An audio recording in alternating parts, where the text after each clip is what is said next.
Assalamualaikum warahmatullahi wabarakatuh. Perkenalkan kami dari kelompok dengan topik instalasi dan penggunaan UPS dengan anggota kelompok 1 Fiarti Rukmana, 2 Reno Putra Mahindra, dan 3 Tito Sidik Hidayat. Baik, langsung ke presentasi. Apa itu UPS? UPS atau Uninterruptible Power Supply adalah perangkat yang sangat penting dalam menjaga kelangsungan daya listrik. Dalam presentasi kali ini, kita akan membahas cara instalasi dan penggunaan UPS. Mari kita mulai dengan pemahaman dasar tentang UPS. Apa itu UPS? UPS merupakan perangkat listrik yang berfungsi untuk menyediakan daya listrik sementara bagi perangkat elektronik bila listrik utama mengalami gangguan atau terputus. Dengan demikian, ketika pasokan listrik utama terganggu, perangkat yang terhubung ke UPS akan tetap dapat beroperasi dalam beberapa waktu guna mencegah kehilangan data atau kerusakan perangkat. Fungsi-fungsi utama UPS: 1. Dapat memberikan energi listrik sementara ketika terjadi kegagalan daya pada listrik utama.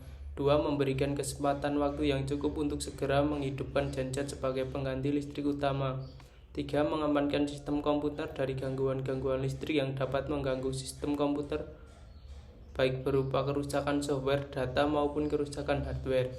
4. Memberikan kesempatan waktu yang cukup untuk segera melakukan backup data dan mengamankan sistem operasi OS dengan melakukan shutdown sesuai prosedur ketika listrik utama padam. Cara memilih UPS yang tepat. Kapasitas daya: hitung total daya perangkat plus 20-30% margin. Memilih jenis UPS: standby UPS, line iteratif UPS, online UPS. Lingkungan penggunaan: sesuaikan suhu, kelembapan, dan ruang. Perbedaan jenis UPS. UPS kapasitas rendah, low capacity UPS. UPS kapasitas rendah memiliki kapasitas kurang dari 1 kVA dan umumnya digunakan untuk melindungi perangkat-perangkat yang tidak terlalu penting seperti komputer pribadi atau peralatan rumah tangga. UPS kapasitas tinggi, high capacity UPS. UPS kapasitas tinggi memiliki kapasitas di atas 20 kVA dan umumnya digunakan untuk melindungi perangkat-perangkat yang sangat penting seperti pusat data atau gedung perkantoran. Selanjutnya, perbedaan UPS berdasarkan phase. UPS single phase. UPS single phase menggunakan satu jalur listrik fase dan neutral. Biasanya sistem ini digunakan untuk beban listrik yang lebih kecil. Distribusi listrik dalam sistem single phase terdiri dari satu gelombang sinus yang melalui sirkuit tunggal. UPS three phase. Sebaliknya, UPS three phase menggunakan 3 jalur listrik fase yang berkelanjutan dan di offset sebesar 120 derajat. Ini memungkinkan distribusi daya yang lebih efisien dan stabil untuk beban listrik yang besar. Jenis-jenis konektor pada UPS. Standar IEC 60320, C13 atau C14. Koneksi ini paling sering ditemukan di kantor, pusat data, dan infrastruktur TI. Steker C13 kanan pada gambar dicolokkan ke soket C14 kiri pada gambar dan mendapat mendukung hingga 10 MPV pada 250 volt. Standar IEC 60320 C19 atau C20. Sambungan ini dirancang untuk perangkat dengan kebutuhan daya yang lebih tinggi.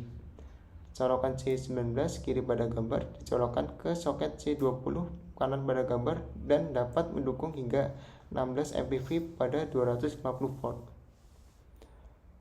IEC 309 16 ampere. Konektor IEC 309 16 ampere merupakan pilihan yang kuat untuk menghubungkan sistem UPS dengan nilai arus hingga 16 MPV. IEC 309 32 ampere. Konektor IEC 309 32 ampere cocok untuk aplikasi dengan kebutuhan energi yang lebih tinggi dan menawarkan kapasitas arus yang lebih tinggi dengan mengalirkan 32 ampere. Cara kerja UPS. UPS standby atau UFLAN.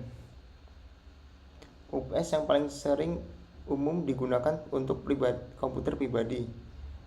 Dalam diagram blok yang diilustrasikan pada gambar, Saklar transfer diatur untuk memilih input AC sebagai sumber daya utama dan beralih ke baterai sebagai sumber cadangan jika sumber utama mati. Ketika itu terjadi, saklar transfer harus beroperasi untuk mengalihkan beban ke sumber daya cadangan baterai. UPS Line Interaktif merupakan UPS yang desain paling umum digunakan untuk server bisnis kecil, web, dan departemen. Desain ini menyediakan penyaringan tambahan dan mengurangi jeda proses switch pada saklar transfer jika dibandingkan dengan topologi UPS offline. Desain line interaktif biasanya digunakan trafo AVR. Ini menambah maturan tegangan dengan menyesuaikan tab transformator karena voltase input yang bervariasi. Selanjutnya, kita masuk dalam panduan instalasi dan penggunaan UPS. Pada komponen utama UPS terdapat komponen yang berupa receiver dan charger block, 2 baterai, 3 inverter, dan saklar transfer. Persiapan instalasi UPS. Sebelum melakukan instalasi, penting untuk memeriksa kapasitas daya yang dibutuhkan, memilih lokasi yang tepat, dan memastikan semua perangkat terhubung dengan benar. Ini akan membantu memaksimalkan efisien UPS. Penempatan UPS. Tempatkan UPS di dekat PC Anda, tetapi jauh dari area yang mudah terkena cairan atau panas berlebih. Pastikan UPS ditempatkan dengan stabil dan tidak terlalu dekat dengan dinding untuk memastikan sirkulasi udara yang baik. Instalasi UPS. Melepas modul baterai, pemasangan dudukan rak, memasang menara, memasang kabel UPS secara hardware. Selanjutnya konfigurasi.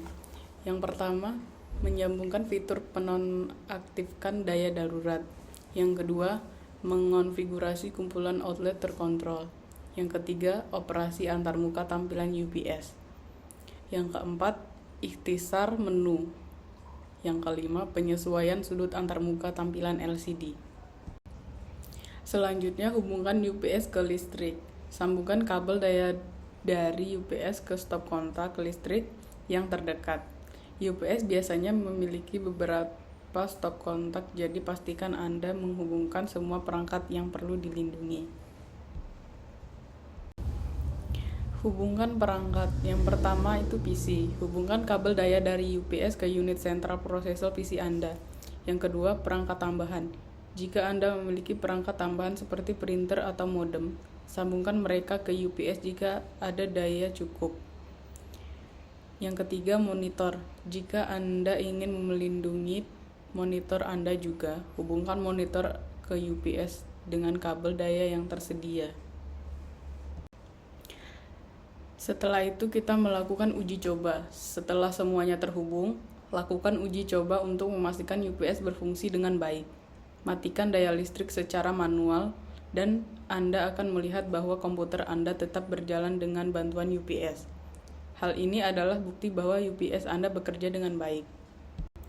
Maintenance UPS. Maintenance sangat penting untuk memastikan kinerja optimal dan umur panjang perangkat. UPS bertanggung jawab untuk menyediakan daya cadangan saat terjadi gangguan listrik, sehingga pemeliharaan yang baik sangat diperlukan untuk mencegah kerusakan sistem saat diperlukan.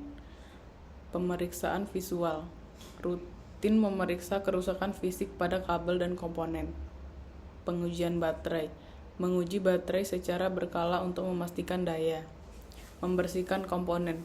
Membersihkan debu dan kotoran untuk mencegah panas berlebih.